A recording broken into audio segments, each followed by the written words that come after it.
गर्व से ये कहता है कि हमारी सरहद डिफेंड कर रहे हैं हमारे सैनिक, उनके लिए एक बार जोरदार तालियां। Come on, let's give a big round of applause for our soldiers who defending our borders.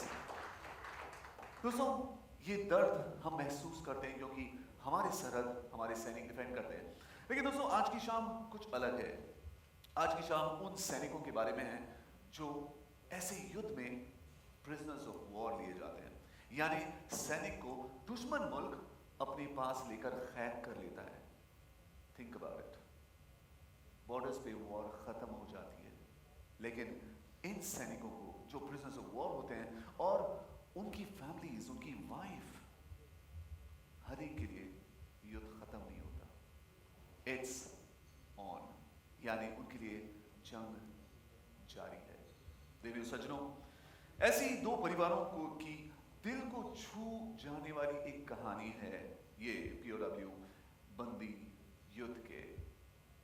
Ladies and gentleman, it's a very very special one, और हम जब इसे देखेंगे हम ये यकीन से कह सकते हैं कि ये कहानी हमारे दिल को छू जाएगी, ये कहानी हम पर बहुत असर छोड़ जाएगी। लेडीज एंड जेंटलमैन, अब इसके बारे में और बताने के लिए और इस पर रोशनी डालने के लिए I have the pleasure in welcoming on the stage President and Head of Content Studio Star India, Mr. Gaurav Banerjee। इनके लिए जोरदार तालियां, come on।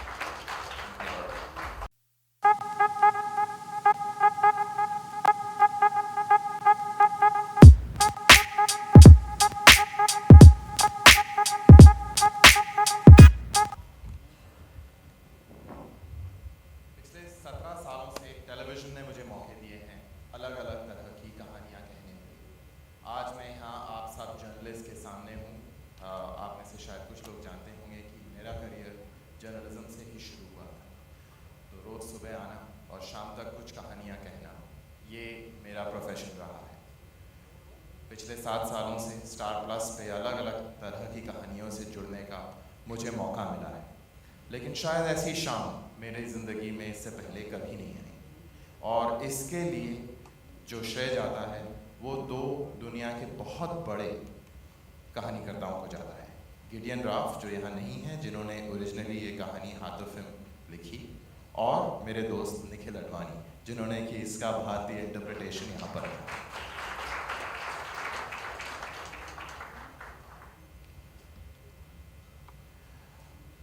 स्टार प्लस के बारे में मैं आपसे सिर्फ ये कहना चाहता हूँ कि हमें बड़ा फ़ख्र है कि हम इस देश के सबसे बड़े स्टोरी टेलिंग प्लेटफॉर्म रहे हैं पिछले 17 सालों से। इस देश में बहुत कुछ ऐसा हुआ है अच्छा, जो कि लगातार सीधे इन कहानियों से जाकर जुड़ता है, जो कहानियाँ आपने स्टार प्लस पर देखी।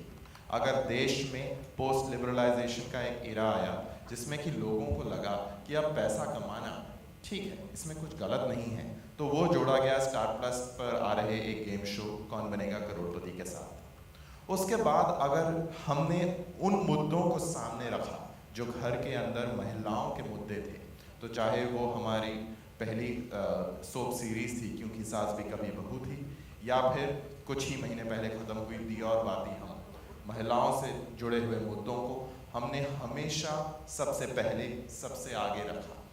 उसके बाद जब हमने बात की अडेप्टेशंस की, इंटरप्रिटेशंस की, तो हमारी नज़र गई भारत के बड़े ग्रंथों पर, और हमने पहले महाभारत और फिर सिया के राम ऐसी कहानियाँ कहीं, जहाँ हमने फिर उन मुद्दों पर अपनी नज़र डाली जो हमें लगा कि आज हमारे मुल्क में बहुत मायने रखती हैं।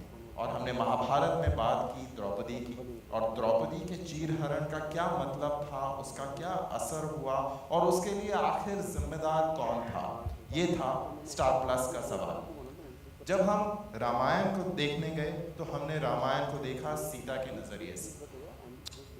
आप सोच रहे होंगे कि इन तमाम कहानियों को मैं POW से क्यों जोड़ रहा हूँ, क्योंकि एक बहुत बड़ा एक ऐसा मुद्दा है जो अब तक हमने कभी पर्दे पर नहीं देखा है, और ये मुद्दा है वॉर से जुड़ा। लड़ाइयों में जो लोग शहीद होते हैं, जो जंग पर जाते हैं, उनकी तो बात रहती है, और हमारी एक कहानी दो ऐसे भारतीय सेनापतियों की है जो कि कैद हो गए थे। लेकिन हर बार जब जंग छिड़ती है, या हर बार जब सैनिक बाहर जाते हैं या पुलिस फोर्सेस बाहर जाते हैं, उनके परिवार, उनके घर में क्या बीतती है, ये कहानी कहीं ना कहीं पीछे रह गई है। और इस कहानी को सामने रखा है गिडियन राव साहब की कहानी हाथों फिल्म ने, और उसको एक बहुत ही खूबसूरत भारतीय इंटरप्रिटेशन दिया है निखिल साहब ने। और इसलिए अब मैं निखिल से रिक्वेस्ट करूंगा कि अपने इस शो के बारे में हमें और विस्तार से बताएं। Thank you for coming. मैं सिर्फ actually firstly I like to thank काफ़ी लोग हैं जो जिनकी वजह से ये मैं यहाँ पे खड़ा हूँ आज।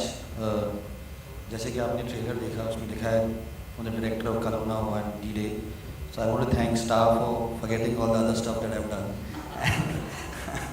And not forgetting, I don't think you can forget मैंने बाकी क्या किया है, but overlooking some of the stuff that I have done and remembering that these two are very special films.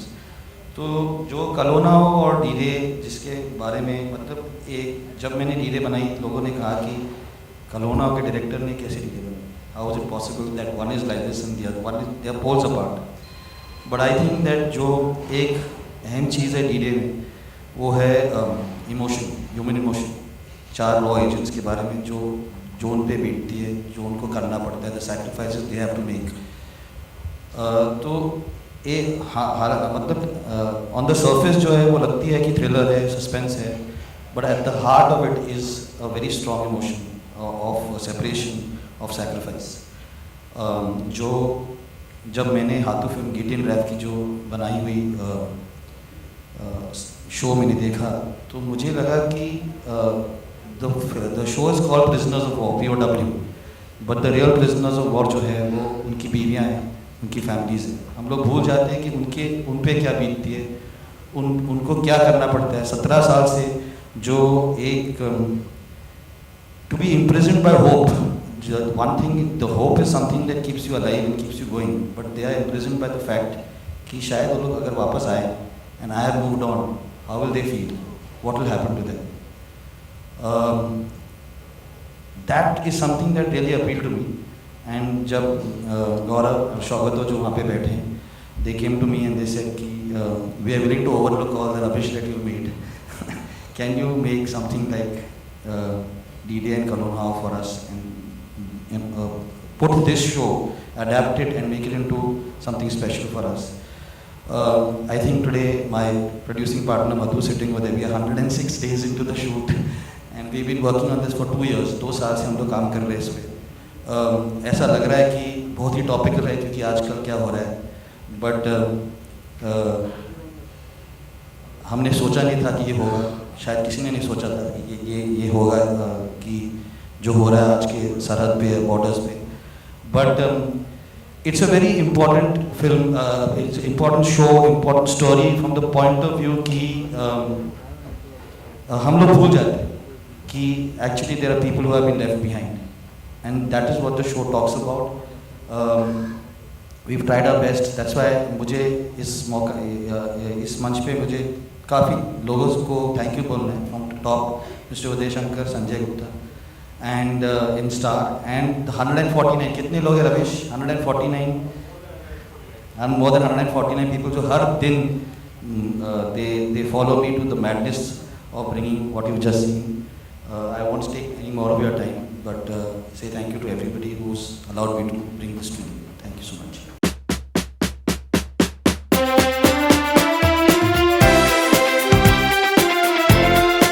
My God, this looks like a dream team. दोस्तों Gideon rev का show, हाथों film का Indian adaptation, and the class and the fantastic direction of Nikhil Advani and his dream team. मेरे ख्याल से दोस्तों just think about it. ये सोचते हुए कितना हार्ड वर्क इस शो में गया है, and it actually is seen on the screen. और सबसे अहम बात इस कहानी ये है कि इसकी music, the storytelling is important. अब storytelling के साथ साथ संगीत बहुत ही अहम किरदार निभाता है, और आप जब इसे सुनेंगे तो यकीन मानिएगा दोस्तों, आपके जज्बात जग जाएंगे. You're going to be actually feeling the music because music is an integral part of the show. And अब आपके सामने उसी इमोशन को उसी स्टोरी टेलिंग को हम पेश करने वाले हैं इन अ म्यूजिकल फॉर्म। एंड इस वक्त मैं बुलाना चाहूँगा हमारे जो इस शो की म्यूजिक डायरेक्टर हैं अर्जुना हरजाई, और उनके साथ वोकल्स पे हैं सुरभि दाशपुत्रा। मैं चाहूँगा कि आप जोरदार तालियों में उनका स्वागत करें, महसूस करें इस संगीत को। It's an integral part of this show.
हमारे साथ खड़े हो जाते हैं, हम सब बड़े हो जाते हैं।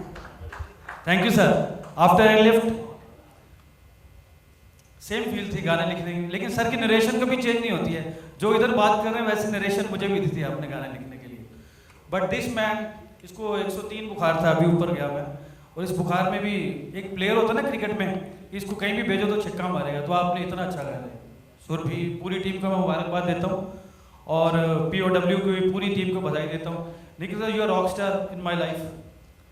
हीरो से लेके यहाँ तक मुझे हीरो ही बना रखा है आपने राइटिंग से। Thank you very much. देखिए उसमें जोरदार तालियां इस फैंटास्टिक बैंड के लिए और कुमार जी के लिए। Let's give them a big round of applause.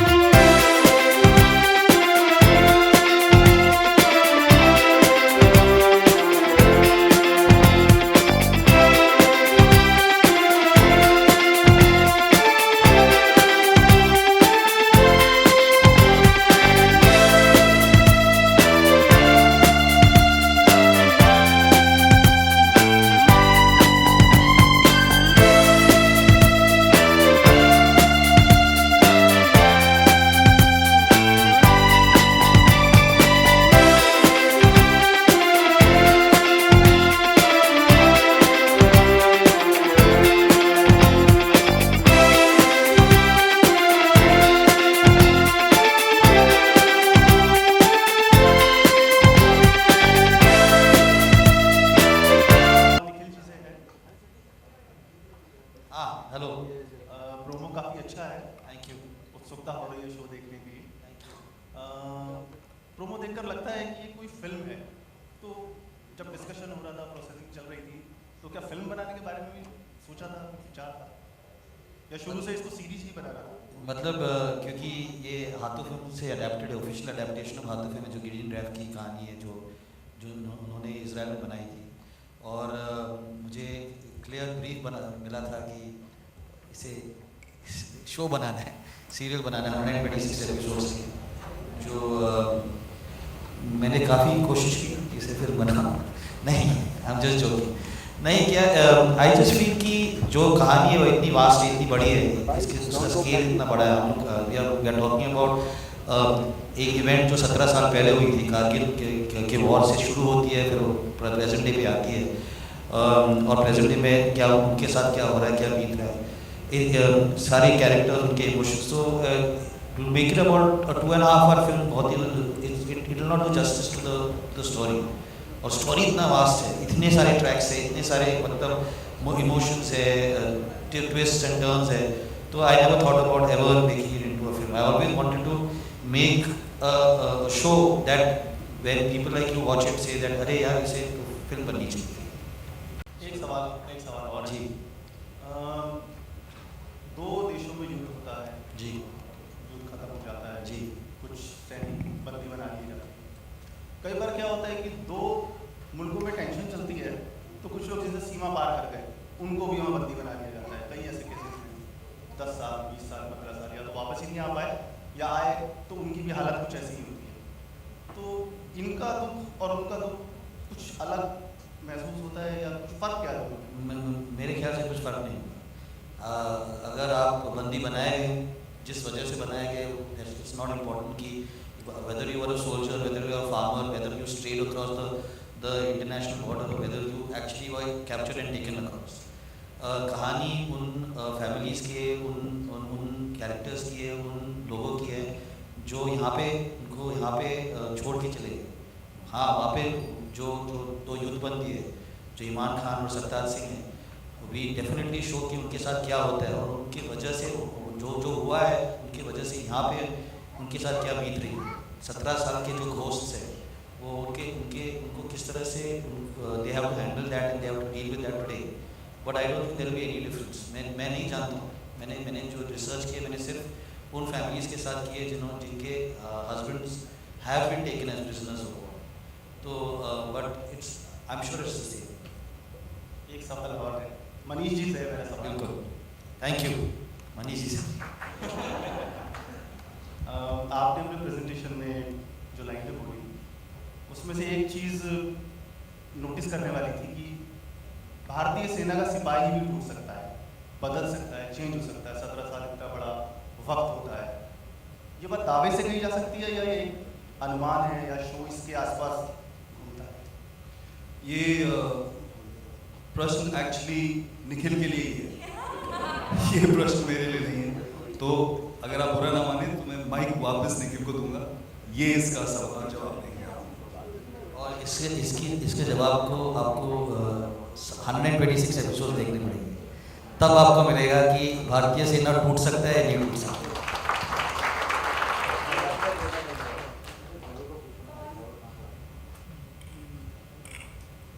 Hello, good evening to all.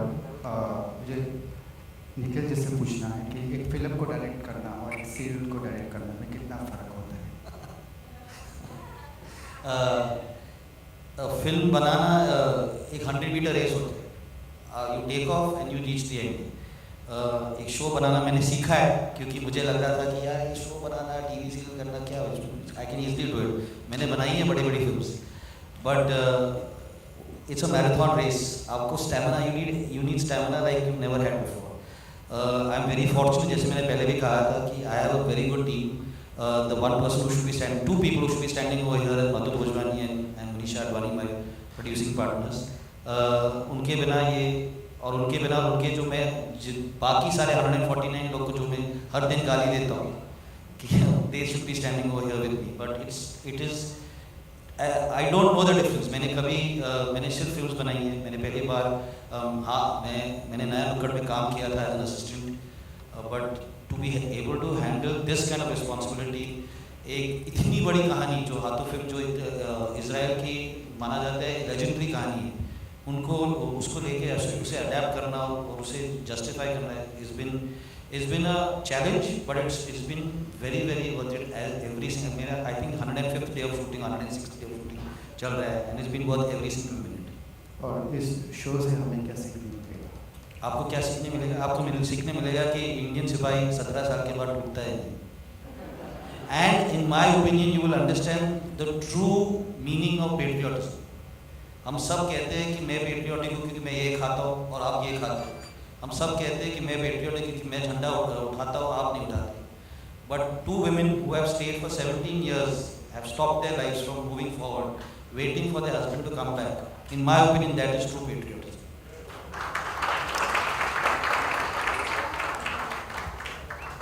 Hi, my question is for Gaurav. Gaurav, content के बारे में बात करेंगे तो ये बड़ा प्रोग्रेसिव कंटेंट है, तो क्या लगता है ऑडियंस कैसे एक्सेप्ट करेगी और ये क्या शुरुआत है प्रोग्रेसिव कंटेंट की? जी, वो ऑडियंस के हवाले है और आप उनको क्या बताएंगी, आपके भी हवाले है। अगर आपको अच्छा लगता है आप प्लीज़ कुछ अच्छा लिखिए, तारीफ़ कीजिए। तो हमें उम्मीद है कि आपका लेख पढ़ के, आपकी स्टोरी देखकर लोग आएंगे इसे देखने के लिए। जी हाँ, हमें लगता है कि ये बड़ी प्रोग्रेसिव कहानी है। खास करके उस वजह से जो निखिल ने अभी बताई कि ये ऐसी 2 महिलाओं की कहानी है और ऐसे कई घरों की कहानी है जो जंग पर तो नहीं जाते लेकिन उनकी ज़िंदगियाँ भी थम सी जाती हैं। तो ये एक महत्वपूर्ण कहानी है और ये एक महत्वपूर्ण लम्हा है भारतीय टेलीविज़न पर, जहाँ हमारी लगातार कोशिश है नई तरह की कहानियाँ कहने की और अलग तरह की कहानियाँ कहने की। और मैं मायूस नहीं हूँ। आज से 4 साल पहले हमने एक कहानी कही थी, उसका नाम था, अभी थोड़े दिन पहले ही उसे हमने उसका क्लाइमैक्स आया, दी और बाती हम। वो कहानी भी बड़ी सिंपल कहानी थी कि एक लड़की थी, उसका एक बहुत बड़ा सपना था कि वो एक IPS अफसर बनेगी और उस सपने को पूरा करने में सबसे बड़ा योगदान दिया उसके पति ने, जो कि खुद लगभग अनपढ़ था। और ये कहानी कई सालों तक इस देश की सबसे बहुचर्चित और नंबर 1 रेटिंग की कहानी थी। मैंने थोड़ी देर पहले जिक्र किया, हमने एक रामायण का वर्जन किया है जो कि रामायण की कहानी सीता के दृष्टिकोण से देखता है। वो उस कहानी को भी सराहना मिली। तो मुझे लगता है कि हमारे मुल्क में हर तरह की कहानियों के लिए जगह है और हमें लगातार नए प्रयोग करते रहने चाहिए और हमारी ऑडियंस में कोई प्रॉब्लम नहीं। कई बार कमी हमसे हो जाती है, कई बार हम उतनी खूबसूरती से कहानियाँ चुन नहीं पाते, कई बार कई सारे लोग उस मेहनत और उस लगन के साथ काम नहीं करते उन कहानियों को बहुत बड़ा बनाने के लिए। और मैं यहाँ पर खास करके निखिल की तारीफ करना चाहूँगा। निखिल ने जब इस शो का पायलट मुझे दिखाया, मुझे लगा जैसा कि आपको लगा कि एकदम फिल्म जैसा है और थोड़ा सा डर भी लगा। मुझे लगा कि निखिल बहुत बड़े डायरेक्टर हैं, थोड़े दिन बाद आकर कहेंगे कि यार अब मैं नहीं डायरेक्ट करूँगा, मुझसे हो नहीं पा रहा। तो मैंने उनको कहा कि ये तुम करोगे ना आगे भी डायरेक्ट। तो आजकल वो हर दूसरे तीसरे दिन मुझे रात को 10 बजे फ़ोन करके बोलते हैं कि मैं अभी शूट ख़त्म करके आ रहा हूँ। और जैसा कि अभी उन्होंने बताया 105 दिन हो गए और देश का एक बहुत बड़ा स्प्रिंट स्टार मैराथन लड़ने जा रहा है, तो आपकी मदद चाहिए। और अगर आपको लगता है कि अलग कहानी है, प्रोग्रेसिव कहानी है, तो प्लीज़ देखिए। और हमें यकीन है कि बहुत सारे लोगों को भी आपकी इस राय से सहमति हमें मिलेगी। हाय, मेरा सवाल गौरव जी और निखिल जी दोनों से है। जैसे कि आपने थोड़ी देर पहले कहा कि ये कहानी की शुरुआत आप लोगों ने 2 साल पहले से बनाना शुरू कर दिया, लेकिन इत्तफाकन फ़िलहाल हम लोग भी उसी स्टेट पे है हमारा देश जहाँ पे हम पेट्रियटिज्म की बात कर रहे हैं और पूरी अटैक हुआ है। तो ऐसे में अपने शो को लॉन्च करना और आपका क्या व्यू होगा इस पूरे अटैक के माहौल के ऊपर? देखिए, ये माहौल हमारे चयन का नहीं था। जैसा कि निखिल ने बताया, लगभग 2 साल पहले मुझे इस कहानी के बारे में पता चला और मुझे लगा था, मुझे 2 चीज़ें पता थी कि ये कहानी बहुत अच्छी है और गिडियन राव साहब का नाम बहुत बड़ा है। जिस तरह की कहानी उन्होंने लिखी है, उसके बाद जिस तरह का फेम उन्हें मिला है पूरी दुनिया भर में और ख़ास करके हॉलीवुड में, क्योंकि इसी का एक बहुत बड़ा अमेरिकन अडेप्टेशन हॉलीवुड में भी बना है, होमलैंड। जो लोग अंग्रेज़ी टेलीविज़न देखते हैं उन्होंने शायद इस शो को देखा है। तो मैं आकर्षित हुआ इस कहानी को लेकर और मैं और मेरे सहयोगी शौकतो हमने सोचा कि इसे कौन बना सकता है, और हम दोनों को निखिल साहब का काम बहुत अच्छा लगता था, हम पहले भी कई बार मिल चुके थे, तो हमें लगा कि हमें निखिल से जाकर बात करनी चाहिए, और अगर उन्हें कहानी अच्छी लगे तो शायद वो राज़ी हो जाएंगे और इस शो को बना लेंगे। तो वहाँ से हमारी शुरुआत हुई। हम लगातार कई बार मिले, कहानी के कई पहलुओं पर गंभीर चर्चा हुई, कास्टिंग पे गंभीर चर्चाएं हुई, और उसके बाद हम आज यहाँ पर पहुँचे हैं। और आज जो मुल्क में माहौल है, जी हाँ, फिर से जंग और जंग से जुड़ी हुई बातें पन्नों पर हैं, अखबारों में हैं, न्यूज़ चैनल्स पे उनकी चर्चा है, लेकिन मेरे हिसाब से इस कहानी में हम बात कर रहे हैं परिवारों की। हम बात ज़रूर कर रहे हैं कि एक कॉन्फ्लिक्ट है जो पाकिस्तान के साथ कई सालों से चल रहा है, और टेलीविज़न के लिए ये शायद नई बात है कि नेशनल सिक्योरिटी एजेंसीज़ और रॉ और ISI इन सब का जिक्र एक पॉलिटिकल शो के तौर पे टीवी पे दिखेगा। तो ये एक नया टेरेन भी है जो जहाँ की आम तौर पे हमारे ड्रामाज नहीं जाते, और उस वजह से भी ये हमें उम्मीद है कि कई ऐसे लोगों को भी अच्छा लगेगा जो शायद उस लगन के साथ हमारे ड्रामाज आम तौर पे नहीं देखते हैं। Hi. Good afternoon. You'd You'd like to say something? Nothing. Okay, my question is for Sandra Mudalji. Aribanyan. Hi. Hi. What makes the angry Indian goddess actually opt for such a role? Because you've been quite choosy and picky about the kind of roles you do. And at the same time also, Purab Kohli, what has been the attraction for this role? Both of you actually. Well, you answered the question. I'm choosy about my roles. When something good comes along, I jump at it and I ignore the rest that comes and goes. So when Nikhil called me up and he tried to explain to me what Haath of Him was, and he had to, of course, refer to Homeland, and I immediately jumped and said, I hope you're not offering me the role of Carrie Matheson. It's a stereotype. That's the kind of role I would be offered. And he said, this is not Homeland, Sandhya, and this is the role. And I liked what he said. And I had loved D-Day, and I've known Nikhil for a while. He made me see Haath of Him immediately, and I saw it, and I love what he was trying to do. And I think this is the kind of television that I've been waiting for, standing by. Every few years they say Sandhya's coming back. I've made many comebacks, but I think this is the best comeback that I'm going to make right now. I'm quite certain of that. Good evening, Nikhil. Samina from Asian Age Dragon Chronicle. Sorry, get back to Nikhil after I answer this question. Good evening, everybody. I had some time to think about that answer while Sandhya was answering your question. And I think for me, it's 5 reasons that's the first reason, Nikhil Advani. I was looking forward to working with him, and this is not the first time I've asked him what he's doing next. I've asked him for many years, but this is the first time he answered, okay, I'm doing something that I can offer you. So he was the first reason why I wanted to do this show. Secondly, he also told me it was for Star TV. I have a long relationship with Star. I worked for them for 8 years as an employee, actually. I was with Channel V for 8 years, so I hosted shows for Star India for a very long time. And I interviewed Nikhil Advani for his first film, Kal Ho Na Ho. I did an interview with him. So that's the second reason. Thirdly, I think just the concept of the show, story bahut hi acha tha. I mean, he narrated a little bit. I had not seen Homeland, I had not seen Haath of Him.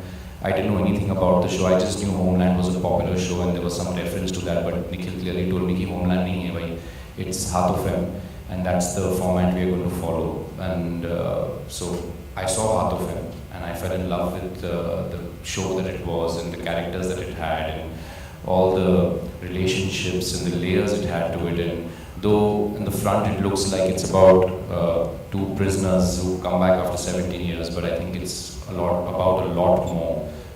Their wives, their families, them coming back. There's so many things that can be told in all this, in this big frame of story. Then of course the character Sartaj Singh that I play is extremely complex. You may have noticed in the trailer of Sartaj Singh. In fact, I saw it today for the first time, and been playing him for so many days, as Nikhil pointed out earlier, 106 days that we've been shooting. I think I've shot for about 80 or 90 days out of those 106 days. And you kind of forget what you did in the first few days because so much is going on. And to see that trailer was like, wow, he's actually quite intense and really complex character. And that's what really, one of the reasons also that drew me to him and how Nikhil had thought of him. And it's funny because, I mean, even this morning, Nikhil and I were shooting and I took him to the side and I said, please tell me now where's the graph going because I want to do something in this scene. So as we're shooting also, Nikhil is really flexible and he lets you get in things into the character and also has ideas for the character and helps you really build it. So I think the character is another reason. And last but not the least, I think is the Amrita Puri, Sandhya Mridul and Satyadeep Mishra and all the other supporting cast also. I think we have some of our family, and Manish also of course. I can't forget him. Manish has always been a favorite of mine and I was really happy to know that he was on this show. We have worked together before, Manish and I. And the cast is I mean, when Nikhil told me that these are the people I'm thinking of casting, and I was like, wow, this show really is something special. I'll be foolish to say no. And lucky for me, I had Nikhil for 4 hours, 5 hours in the car with me, and we also got lost in Jodhpur, trying to buy some mithai. तो उसमें मैंने पकड़ लिया sir मैं आ रहा हूँ mummy मैं audition दूंगा आप चाहे तो पर मैं शो करने वाला हूँ. So he had no choice. I just want to add that a big reason for what you're going to see very soon is the 5 people who are sitting over here. Funnily, we all knew each other than work. We had all worked with each other or we had wanted to work with each other, and there are lots of people who are sitting over there who are also the reason, but we enjoy coming to work, and that is something that you will see when you watch the show. It's great fun and it's being able to discover. We also come back and just as I think somebody asked us that jo aaj ho raha hai, you know, we come back and we say, hey, did you see the news, this happened? And we said, yeah, in episode 80, same thing is going to happen over here. And we've written it. So, I mean, to answer the question about what's happening present, and I have 3 of my 4 writers sitting at the back, Asim Arora, Anirudh Goa, Gaurav Chawla, and Isha, she's not here, and every day we look at the newspaper and we call each other up and we have this WhatsApp group and we say, somebody is scripting this for us, we don't even know how it's happening. It's just happening. You know, it's uncanny. It's unfortunate, but it's uncanny. Good evening, Nikhil. Samina from Asian Age Technicron. Fabulous cast and flawless casting. You always had these actors in mind when their respective characters were sketched. Yes, very much. I mean, I've been very lucky that I made 5 phone calls and all 5 people decided to say yes. Satyadeep was in Goa when I met him, and I said, Satyadeep, this is that. Satyadeep, being this consummate actor, said, okay, let me see how to film, then I'll get back to you. Purab, he cornered me in a car, locked the car and said, मैं करने वाला हूँ कुछ भी. We were coming back from the shoot of Airlift, and he said, मैं करने वाला हूँ कुछ भी हो जाए नहीं करने वाला हूँ. Amrita, I wanted to work with. The minute I saw her and Aisha, I said that, you know, this is, and we've been trying to work for 2 years, 3 years. Yeah, we've been just trying to work together, trying to find something or the other to work with her. Sandhya is, Sandhya, I mean, why would you say, if Sandhya says yes to doing a role in your film or in your show, you know you're doing something right? Because as the gentleman pointed out, she's extremely choosy, so something right is happening. And well, Manish is my oldest friend in the industry.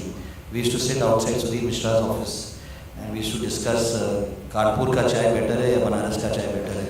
None of us had work. And we said one day we'll work together, and so we've just waited for that one correct story, project, something that we can, you know, both get our hands together, because I mean, he's, in my opinion, one of the most underrated actors in this industry, and we should just be very, very lucky that he said yes to us. Hello, this is Siraj Syed. I'm a media critic.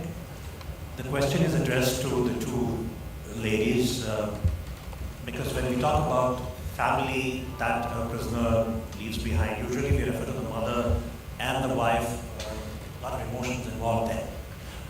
The problem usually faced by wives and mothers is that there is no closure. The fact that somebody is missing in action or in some of the situations, say in a coma, how important it is for a person and a relation to find either a closure or a full living being right there with you. Is that something that you have deeply explored as wives in this film? In this television show, yes. Yeah.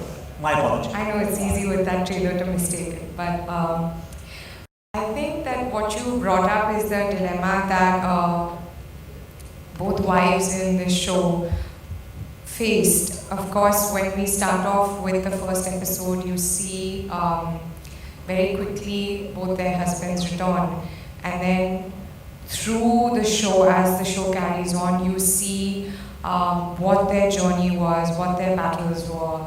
But that's something very real, because with a period of 17 years, you're dealing with a whole series of emotions and an entire graph of emotions. And my character, for instance, got married very young at 17, and on her wedding night, her husband was called to war and then declared missing in action. So here's a girl who's never really met her husband and got to know her husband, but then chooses, and what's very important is that she chooses to wait for 17 years with the hope every day, as Nikhil said, there's hope every day that maybe he will return. And that's the hope that you carry forward with. And at some point, maybe you stop believing that he will return, but you still carry on. And then suddenly, after 17 years, he does return. And then what? And that's what's even more interesting, is that how do you pick up from then on? Maybe Sandhya can add to that. Is it easier to face closure? For example, when you learn that somebody's really died, it'll be a big shock, but to live with the fact that somebody is missing for 17 years. The question here is, do you ever really move on? That's the point, yeah. No. I don't think you ever really move on from it. I think you live in limbo. I think that in terms of Nazneen's character, even if she were to love someone else, there would be a part of her that is committed and waiting, hoping for some closure. Even if it means someday she tells herself that he's dead and she needs to move on, she does that. But the fact of the matter is, you never really move on. It's all limbo. And when they come back, and what they bring back with them is something that you're not prepared for, and so there's no staying in and there's no getting out. And I think the only word that I can say again and again for my character and maybe for her leads, and my character a bit more because she gets herself into a mess without meaning to, because there is somebody else. But now she feels like a cheat, and how right is it and how fair is it on her? It's not, because she never really moved on. And her love may be one thing, but her duty is another. So there's that dilemma. So it's too many things. It's too many things. But all I can say is, you never move on. Yeah, thank you. This is one incredible story, intense characters, and trust me, like Nikhil mentioned, after the end of it, you're really going to be proud of what you are, proud of being Indian, all the patriotism is going to come out. And one final question before we wrap up. Let's take the last question for the evening. All right, here we go. Hi, this is a question for the cast. There's a buzz in the industry, and going by the trailer, it would appear that these are career-defining roles. So I was wondering if I could hear from the cast about how did you go about preparing for these roles? Did you speak to, for the women, did you speak to wives who had husbands who were missing in action? Did you speak to army officers? What kind of background work went into it? I think the fundamental, sort of the underlying basis of this entire story is emotion. I could have been in the Air Force or in the Army or whatever, and been away from loved ones for 17 years. And the whole issue is that you've been away for 17 years, you've hoped and prayed that one day you're going to come back, and you come back and life is not what you thought it would be. And I think to that extent, the emotion is very universal. It doesn't really matter that I was an Air Force officer the day I got captured. So I think for me personally, the work that has gone into this role has been in that space. I mean, the frills, of course, you come back after 17 years, you should look like somebody who's been in a prison for 17 years. That sort of stuff, but that apart. But I think the hard work has gone in terms of just getting the sort of, the range of, your emotional palette, right, for the sort of situation that you find yourself in. At least that's for me. I think that's what I've worked harder on for my part. I think Satyadeep has pretty much summed it up. How do you put yourself in somebody's shoes for something that you have never experienced and probably never will? It's impossible. Even if you speak with them or whatever, the fact of the matter is, how do you feel that? And the only way I figured, which I always figure in everything that I do, is to stay as honest as possible, to stay as committed to that character as possible. And in fact, I often tell Nikhil that I'm going to go crazy after this show because, I go back home and I can't shed Nazneen. It's crazy. I go back and I really don't know how to lose this woman. And it just kind of, every day I feel the pain just multiplies and multiplies and multiplies. And somehow you keep tapping in deeper and deeper and deeper, and that's the only thing you can do. And the good thing is that we have Nikhil Advani, who's so averse to bullshit. He just calls it. He calls it. If you've done something, and I like that. He pushes you so much. He pushes you so damn much without really pushing you. But because he's such an achiever, he's constantly making you go in deeper. He never really tells me how to act on set, but he'll come and tell me that one thing that just hit the spot, and that's when you need someone like that, So he makes sure that you're not hamming. He makes sure that you're not taking the easy way out, because this man never takes the easy way out. So, all of that also really works, and I have actors who are honest, and that's a huge plus. When your co-actors are honest, when you have writers who are writing it the way one must feel it, ultimately it's a TV show. Ultimately it's something that you guys are going to see, and it takes a whole damn team to do it. So it's all there, and all we can do is just stay committed to what the complete honest portrayal of putting yourself in that person's shoes as much as possible every single day, going deeper into that person that you're playing. And that's all I can say. I know it sounds like a whole lot of bullshit, but it's the truth. I just want to, I'm not the cast member to answer the question. To answer a question about them meeting wives who have suffered the same fate, they couldn't have met POWs because then you're not a POW. You're not missing in action, sorry. So basically, I made it a point to tell them, that I don't want you guys to be reading a lot of stuff, because then it starts becoming imitative, then you want to live other people's lives. We are very fortunate, like I said earlier, we've got very good writers on the show. Asim and Anirudh, who've been with me on writing the show from the very beginning, read so much actually, that each scene that we get and each moment that we have in the show is somewhere or the other reflecting what they've read, and they've read a lot about there are 54 POWs right now since 1971, and it sounds very little, 54, because that's reported. We don't know the others. This is a country that does not actually have, you don't have the ability to go and say something, right? And to answer your question, sir, about closure, in fact, one of the stories we read was about his wife, who said that for the first period, you are just hoping that the men don't come with the news that he's died. You're just praying every single day that he's not dying. but after a while you pray that they come, and you're just praying that you get the news that they've died, right?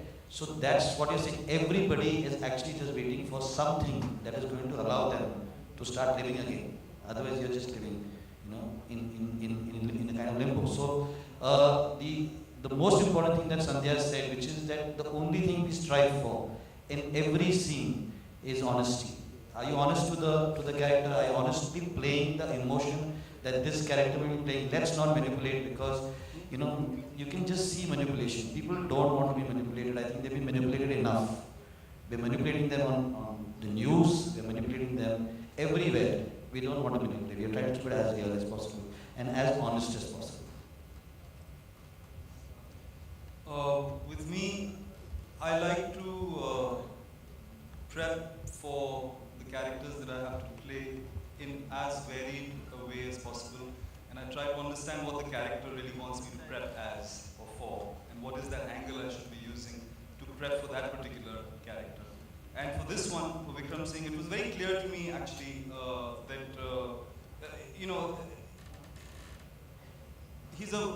he has a lot of statistics that he can rattle off at the drop of a hat.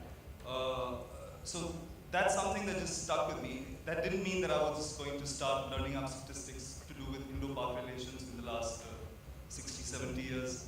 But what it did mean for me was that I looked at the news which had to do with Indo-Pak relations very, very closely, which is what I've been doing over the last 6 months. I mean, I have to admit, I'm not much of a news person, but to prep for this part, I've made that effort because that's what the character wants. He needs to know things. Now we know why you become like this. So just to answer your question about, so that's the angle that I've taken for Vikram Singh, just to keep abreast of all the news that's going around, and it's terribly unfortunate, but there is a lot of news, lately on Indo-Pak. I think a lot of what I wanted to say, Sandhya and Nikhil have already said, so I won't say too much, except that initially I was burdened with the idea of how am I going to prepare for this character, because I'll never be able to understand what it feels like to be her name. And I wanted to stay true to her character and her dilemmas and her struggles, because it's very real. And we have so many families that are going through that every day. So I wanted to make sure when I played this character, I didn't forget that. And I went up to Nikhil to try and figure out where to start prep from. And he said, just leave it to me, and that's pretty much what I did.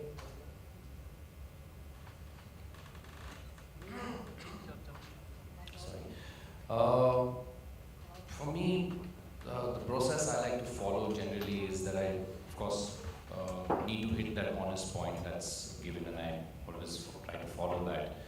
But from what platform should that honesty take a step from is the question I ask myself every time I'm playing a character.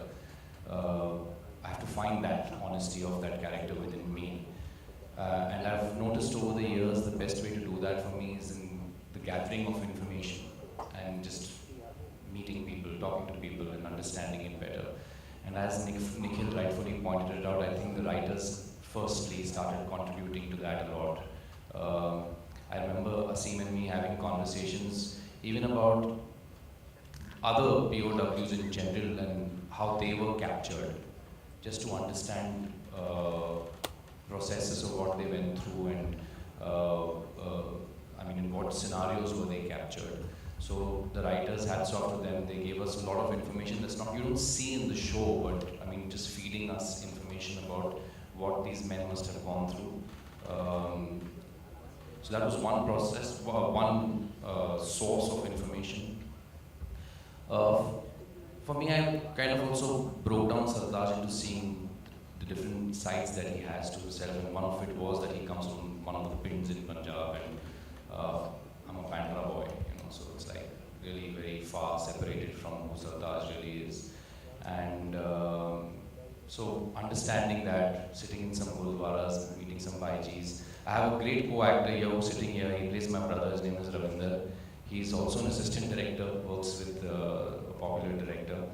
And he helps, I think, Amrita and me a lot on the set every day in trying to understand. He's from Patiala and makes us really understand a lot. Even after 106 days, I still go back to him and ask him some things all the time. So he's a great source to understanding that aspect, apart from other things that classes and you try to figure out. Meeting the Sikh regiment, I even went and did that, which Nikhil's production organized for me and sent me with an army expert to go, and Nikhil said, you want to do it, go and do it. And I went in and met them in Bombay and tried to understand a little bit of how they are, because you know, I've always heard legendary stories about the Sikh regiment, of how they take down Sikhs before they go down and all of that. So I said, let's go and meet some of them, and I was surprised. One of the stories I was surprised to hear is that they are not really very happy in peace postings. They want to be in the border protecting their country. That's where they feel they belong the most to, and that's an aspect of Sartaj too. So that was a source of information.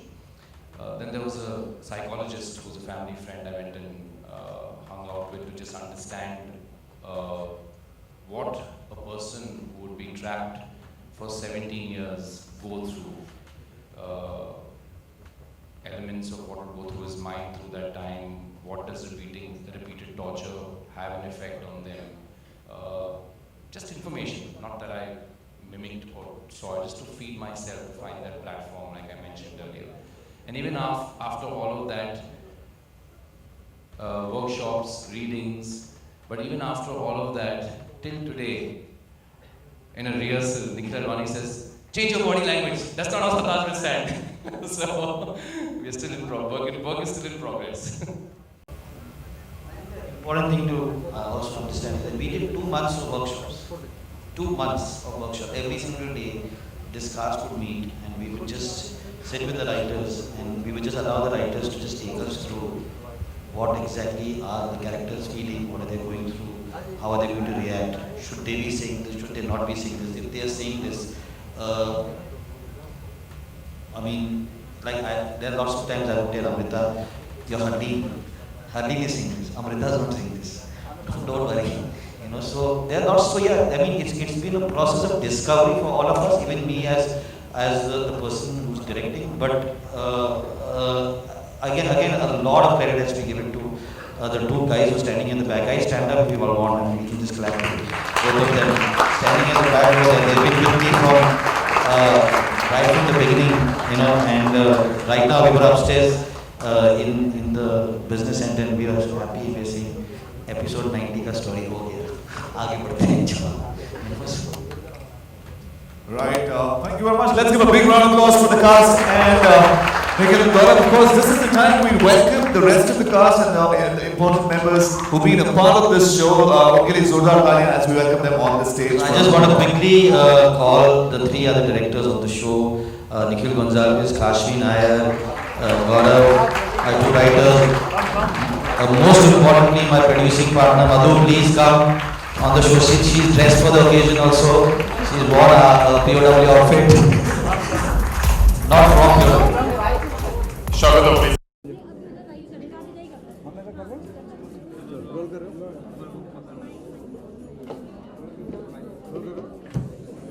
I have a suggestion. Can we make him with a cell and do it? जनता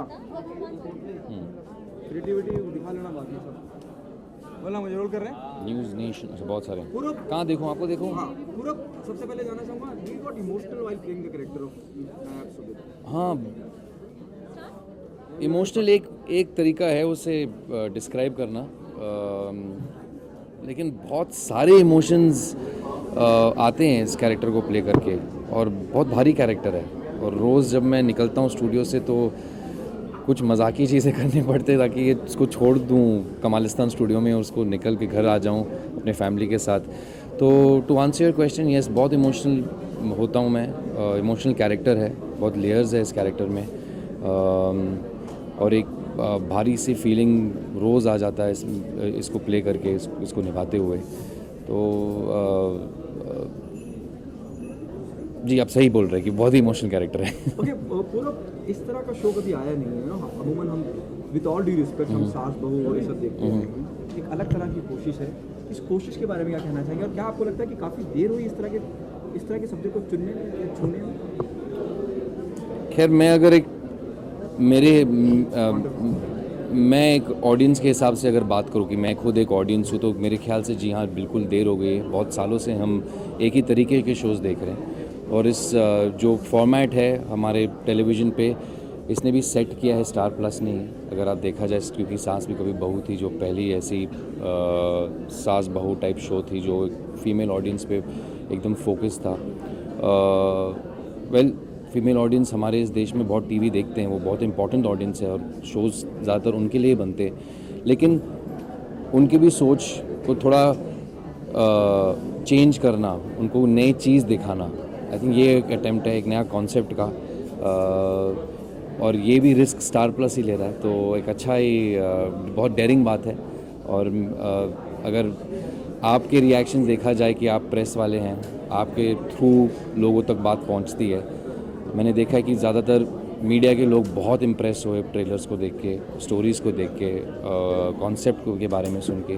तो मेरे ख्याल से ये excitement जो आपको हो रहा है आगे ऑडियंस के पास जाएगी, वो एक्साइटेड हो जाएंगे शो के बारे में, और फिर हमारे लिए तो अच्छा ही होगा। हम चाहते हैं कि ये ट्रेंड हो जाए, ये शो पॉपुलर हो जाए। क्योंकि पूरा कई बार ऐसा होता है कि बड़ी फिल्मों की अगर मैं बात करूँ या मैं छोटे पर्दे की बात करूँ, कुछ किरदार अमर हो जाते हैं। जब मैं सर्कस की या मैं शाहरुख की बात करूँ, क्या आपको इस बात की फील है कि वो लार्जर देन लाइफ हो गए? हालांकि छोटे पर्दे पे किया गया, लेकिन वो किरदार अमर हो जाते हैं। Do you feel while working on it, especially with 18 साल पहले director like निखिल अडवाणी, 18 साल पहले मैंने एक शो किया था हिबेपुरे नाम का।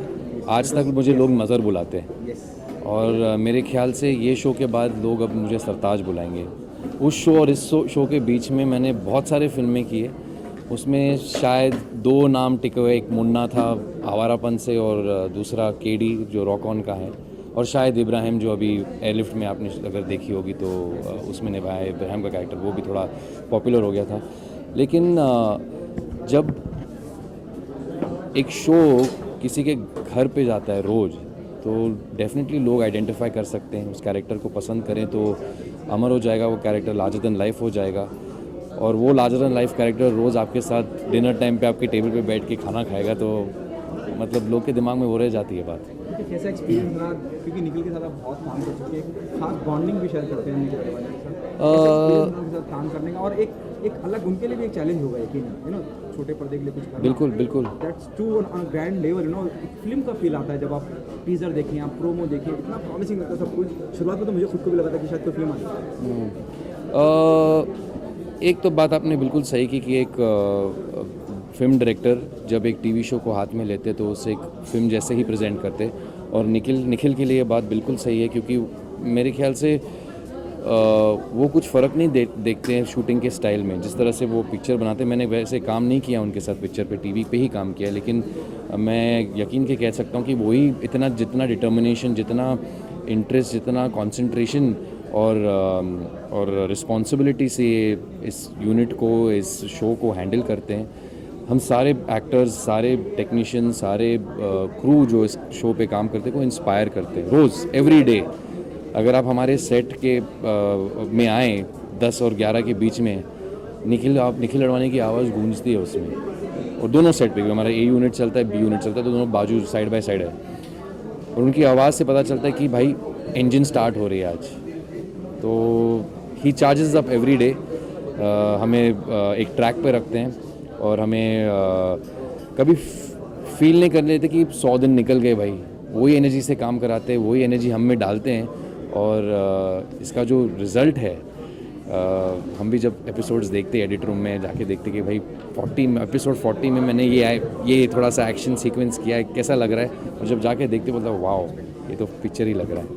तो I think this is the magic of Nikhil Advani that you are going to see on television. Thank you so much sir. News nation.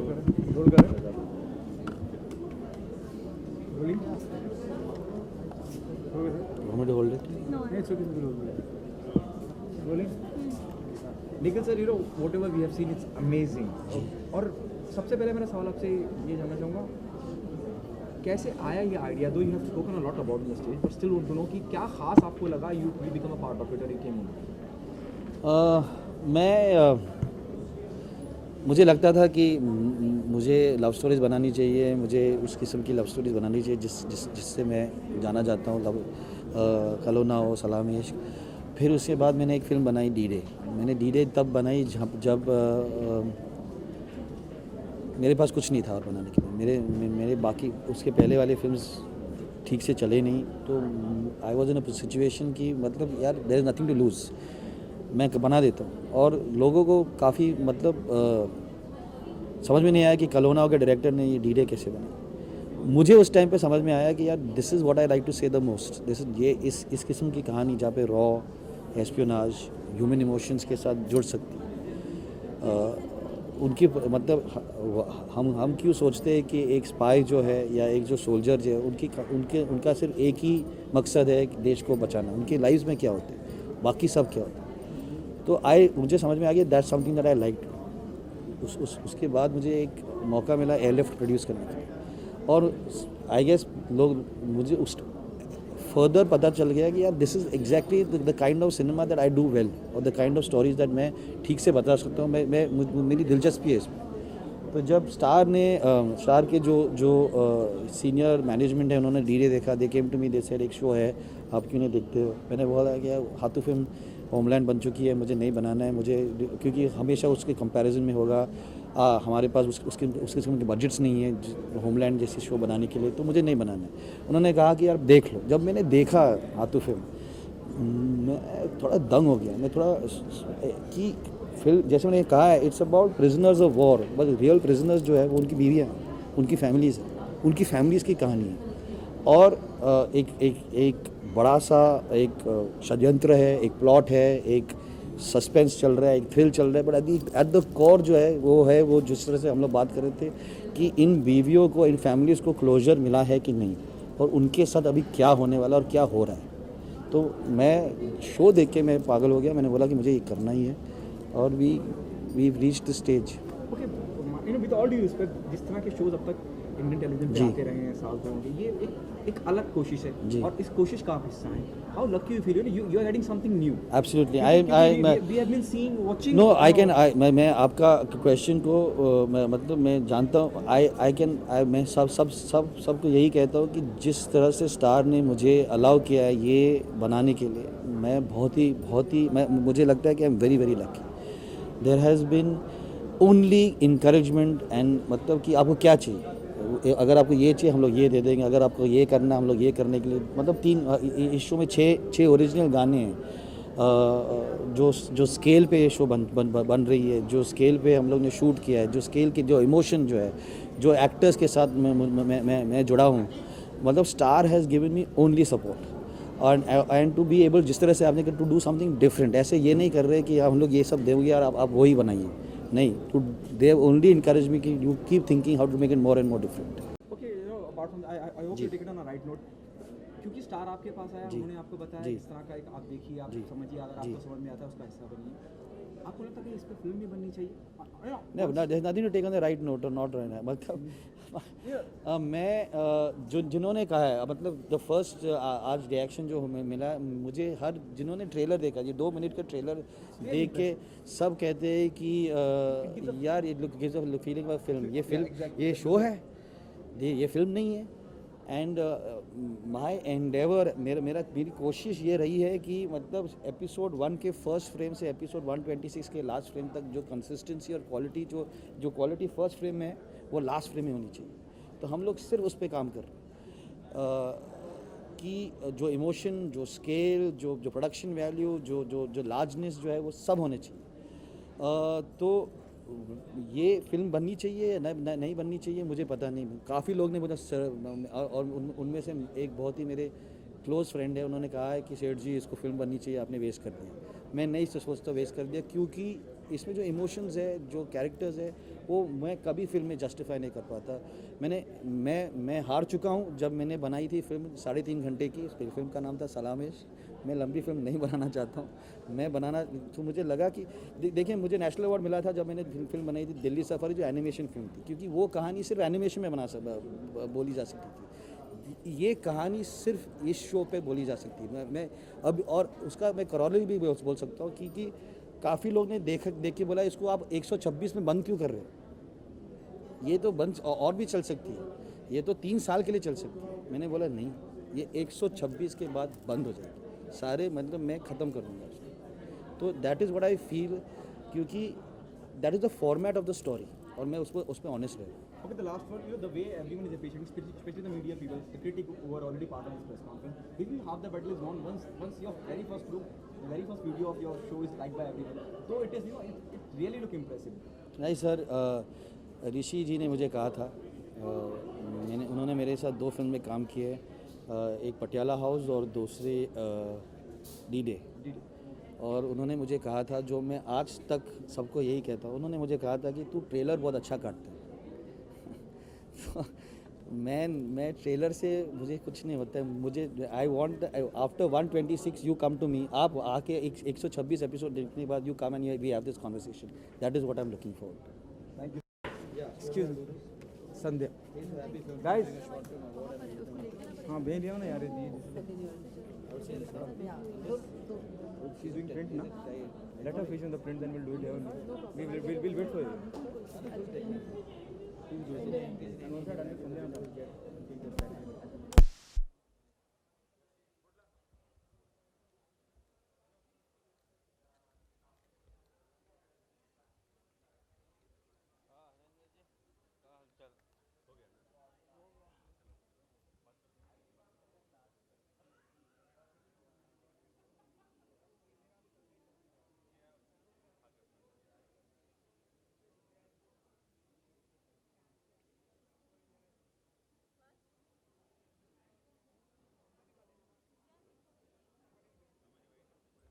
अंधा कर दो कोई ऐसे, बहुत लाइट है। हल्की करें, रोल करें।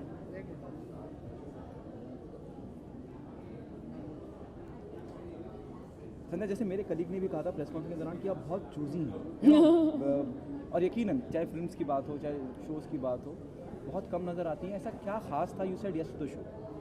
बहुत खास शो है यार ये, क्योंकि इतना रियल है ना ये शो। मुझे पसंद आता है जब लोग रियलिटी से थोड़ा स्टिक करते हैं, जब एक डायरेक्टर इतना पैशनेट हो। मैं बहुत पैशनेट इंसान हूँ, मैं अपने काम को ना बहुत पैशनेटली ट्रीट करती हूँ, और मुझे ऐसा इंसान डायरेक्टर मिल गया जो मुझसे भी ज़्यादा पैशनेट है, जो बहुत कम हुआ है लाइफ में, और जब वो होता है ना तो you feel very happy, you know. और एक इंसान जो इतना अपने आप को इतना पुश करता है, आपको नहीं करता लेकिन अपने आप को इतना पुश करता है कि आपको अगर थोड़ी भी तमीज़ होगी ना और अक्ल होगी तो आप अपने आप को पुश करोगे, थोड़ा भी पैशन होगा, we always striving, you know. और जब उन्होंने मुझे ये रोल सुनाया, मेरे लिए बहुत अलग रोल है, मैंने अलग अलग टाइप के रोल्स प्ले किए हैं, लेकिन नाज़नीन मैंने कभी प्ले नहीं किया।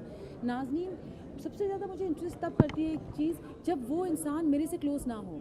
सो नाज़नीन और संध्या मृदुल में इतना फ़र्क है, नाज़नीन खान और संध्या में, कि मैंने बोला चलो कुछ तो चैलेंज है, ये औरत मेरे जैसी है नहीं, इसका attitude, nature, mannerisms, life experience कुछ मेरे जैसा नहीं है, मुझे सच में इसके अंदर घुसना पड़ेगा, मुझे सच में कुछ रियलिटी निकालनी पड़ेगी, मुझे एक इतना ऑनेस्ट अप्रोच लेना पड़ेगा इसके towards, and that is all I want. इसीलिए मैं इतनी चूज़ी हूँ, मैं चीटिंग नहीं करना चाहती। मैंने हमेशा कहा है एक्टिंग मेरा करियर नहीं है, मेरा प्रोफेशन नहीं है, मेरा ब्रेड बटर भी नहीं है, ये मेरा प्यार है, ये मेरा पैशन है, इसीलिए मैं इसके साथ चीटिंग नहीं कर सकती, इसीलिए मैं कम काम करती हूँ। मैं बहुत ज़्यादा काम कर सकती थी, लेकिन अगर मैं उससे कनेक्ट नहीं कर रही हूँ तो मैं चीटिंग कर रही हूँ, और अगर मैं चीटिंग कर रही हूँ तो सबसे ज़्यादा अपसेट मैं ही रहूँगी।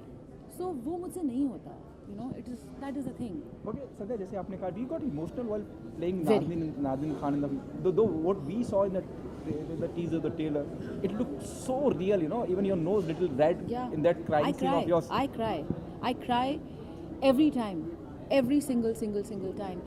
अभी हम पिछले हफ्ते बहुत डिफ़िकल्ट शूटिंग कर रहे थे और 3 दिन मैं सिर्फ काफ़ी रो रही थी, और मुझे मतलब असिस्टेंट्स भी आके पूछ रहे थे कि मैम मतलब आप ठीक हो, आप you know, because I get choked, I can not cheat. मैं कह रही हूँ मैं नाज़नीन बन चुकी हूँ, जितना मैं बन सकती हूँ without really running down their lives. I can never feel what they have felt, but I have felt everything that I can feel. You know, and I am really allowing कि मेरा जितना भी कुछ मेरे अंदर है मैं सब निकाल दूँ, मैं सब छोड़ दूँ यहाँ पे जितना भी मैं. So yes, I am extremely emotional as Nazneen. Okay सदा, जैसे आपने कहा जिस तरह से आप किरदार में घुस जाती हैं, 126 एपिसोड करना, पागल हो जाऊंगी. और क्या वो घर पे भी कहीं चला जाता है वो सब? ऑफ कोर्स जाता है. मैंने कहा ना कि मैं घर जाती हूँ, वो छोड़ नहीं पाती हूँ. और पहले 1 महीने में तो मुझे नाइटमेयर्स आ रहे थे, मैं सो नहीं पा रही थी, मैं इतनी थकी आ रही थी, मैं सो नहीं. निखिल सिंह सो क्यों नहीं रही हो तुम? मैं सो नहीं पा रही हूँ सर. यू नो, मैं उसको झाड़ नहीं पाती थी घर जाके. इतना मैंने फिर कोशिश की, मैंने योगा, ब्रीदिंग, मेडिटेशन, ये वो मैं करती रहती हूँ ये सब. नहीं तो मैं पागल हो जाऊँगी, क्योंकि मैं नाज़नीन से बहुत ज़्यादा कनेक्ट कर गई हूँ. मैं बहुत ज़्यादा I have gone very deep into you know this whole character. और मैं निखिल को हमेशा कहती हूँ सर जनवरी तक पागल हो जाऊँगी मैं बिल्कुल मतलब स्किज़ोफ्रेनिक हो जाऊँगी. You know, and that's why the only good thing is I have a sense of humour. मुझे लगता है मुझे हमेशा उसी ने बजाया. तो मैं जोक पे भी, सेट पे भी बहुत जोक करती हूँ. ये प्रैंक, इसके ऊपर ये किया, इसके ऊपर वो किया, इसके ऊपर वो किया. दी अदर डे वो शूटिंग, मैंने बहुत इमोशनल सीन था, मैं रो के थक चुकी थी. फिर लास्ट का मेरा एक क्लोजअप रह गया था, तो मैंने ना एक पूरी चॉकलेट ली और मैंने मुंह में भर ली और उसको पूरा मैंने चू कर लिया और मुंह बंद रख लिया. तो पूरा अंदर से ब्राउन लिक्विड था, मैंने बंद किया. और जैसे ही उन्होंने एक्शन बोला मैंने ऐसे किया सारी chocolate. So I do stupid things sometimes because I just want to release that. And पूरा सेट भी ऐसे हो जाता है ना, जब आप रो रहे हो मॉनिटर पे सब ऐसे हैं, दिल everybody gets affected, you know. So I keep doing that. That is my way of bringing humor. I keep singing songs. I go to my room, मैं म्यूज़िक चलाती हूँ ज़ोर से, you know. उस दिन नाज़िया हसन सुन रही थी, बूम बूम, ये सब मैं गाने सुनने लगती हूँ बीच में. So that I kind of, you know, help myself out of it. And Nikhil also is great fun. And मैं लकी हूँ कि सत्यदीप, जो मतलब मेरा बहुत अच्छा दोस्त है, बहुत कम लोग उसको इतना मैं बहुत अच्छे से जानती हूँ. और अमृता, पूरब, मनीष, ये सब मेरे दोस्त हैं. तो हम एक दूसरे के कमरे में जाके रो लेते हैं, 2 बातें कर लेते हैं, हंस लेते हैं, खा लेते हैं साथ में कभी, you know. So it's very nice. Okay, क्या कितना लकी मानती हैं आपको? विद ऑल ड्यू रिस्पेक्ट, जितने भी मेकर्स हैं अब तक जो भी शोज़ बनाए हैं टीवी पे, इंडियन ऑडियंस कहीं ना कहीं वो सास बहू और यू नो उस सिंदूर और उसमें रही है, और इस तरह के शोज़ अभी तक आए नहीं. क्या आपको लगता है देर हुई है? और how lucky you feel being a part of? अरे आई फील वेरी गुड, क्योंकि मैं इसीलिए साइडलाइंस में खड़ी रही इतने साल, क्योंकि मैंने बोला मैं कितनी बार अच्छी बहू, गुड बहू, बैड बहू, कितनी बहू बनूँ मैं, अब नहीं होगा मुझसे. तो मैं हट गई, क्योंकि वो सास बहू चलता रहा. उसके बाद वो रियलिटी शो का दौर आया तो वो चलता रहा. तो it was really frustrating, you know. People kept saying आपको मीडियम से तकलीफ है, संध्या बिल्कुल टेलीविजन छोड़ना चाहती है. अरे नहीं भाई, टेलीविजन ने मुझे छोड़ दिया है, कंटेंट ही नहीं है, you know. And I am so glad and I am so lucky कि मैं अपने आप को कंसिडर करती हूँ वो इंसान जो मैस्कॉट थी इन चीज़ों की, कि मैं नहीं करूँगी ये काम, मैं पीछे हट जाऊँगी, मैं भूखी मर जाऊँगी, लेकिन मैं नहीं करूँगी. And that Nikhil called me and it paid off. Today I feel कि my waiting paid off. And I feel that this is the show that will change so many things. This is a path-breaking show, and I am so happy that I'm a part of it. Thank you so much, Sandhya, and best of luck. Thank you so much. एक second.